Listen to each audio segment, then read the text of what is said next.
very important to always be really specific about what you mean, or it can just get you into trouble. I remember we did a big family trip when I was a boy. We went up to Scotland for the Highland Games. My Uncle Dave got pummeled by an enormous ginger man in a tartan skirt over a misunderstanding. The guy kind of tapped him on the shoulder and said, "Hey, have you ever seen a caber tosser?" And Uncle Dave went, "Yeah, it's a really heavy piece of wood, but there's no need to be rude." Have you ever seen a set of bagpipes, you...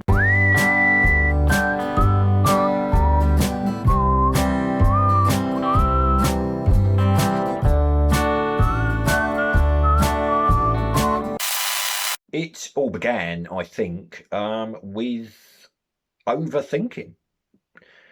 I'm an overthinker. I overthink everything. Very often I overthink about overthinking because I'm an overthinker.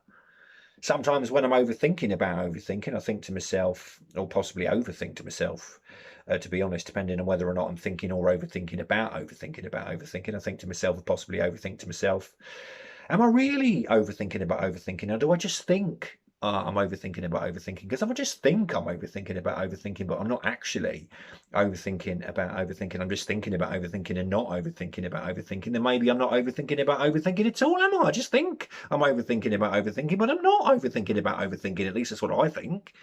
And what do you think? And people tell me, Nige, I think you're overthinking this. And then I have a think, or possibly an overthink, depending on whether or not I'm thinking or overthinking about whether or not I'm thinking or overthinking about overthinking or about overthinking. I think to myself, possibly overthink to myself, am I really thinking or overthinking about thinking or overthinking about overthinking about overthinking? Or I just think my brain's exploded and I've just had a big poo in my pants. So I used to be an incredibly vain man with a product for everything. I used to wash my hair with something called Fructis Sparkle.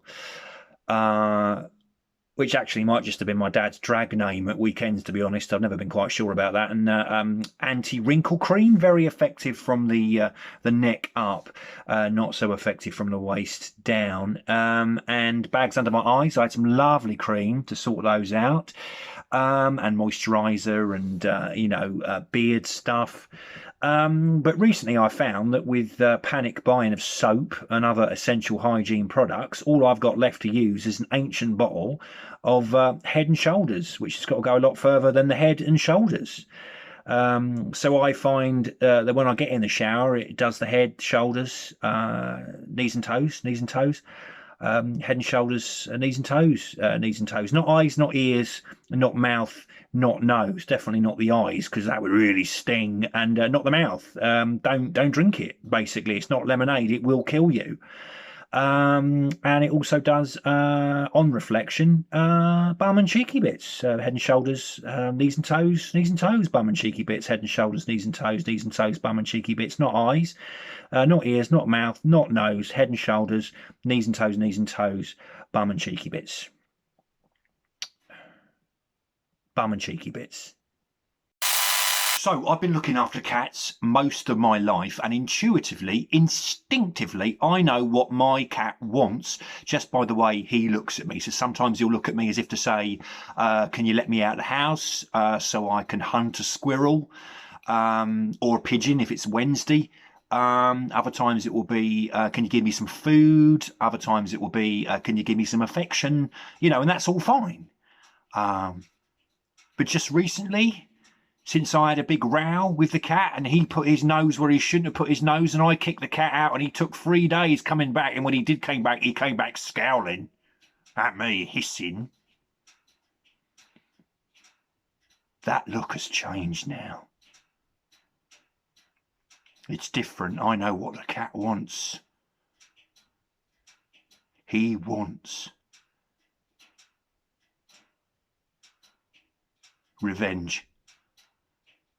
Diabolical, malevolent, despicable, complete revenge. because beneath that fluffy, adorable exterior beats the heart of a feline psychopath that wants to cause me pain. So much pain.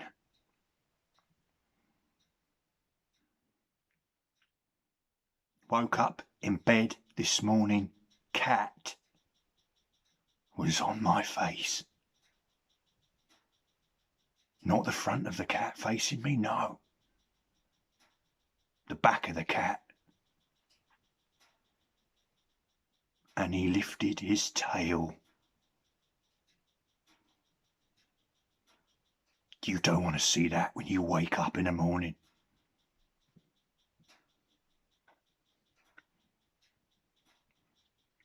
A storm is coming. A storm is coming.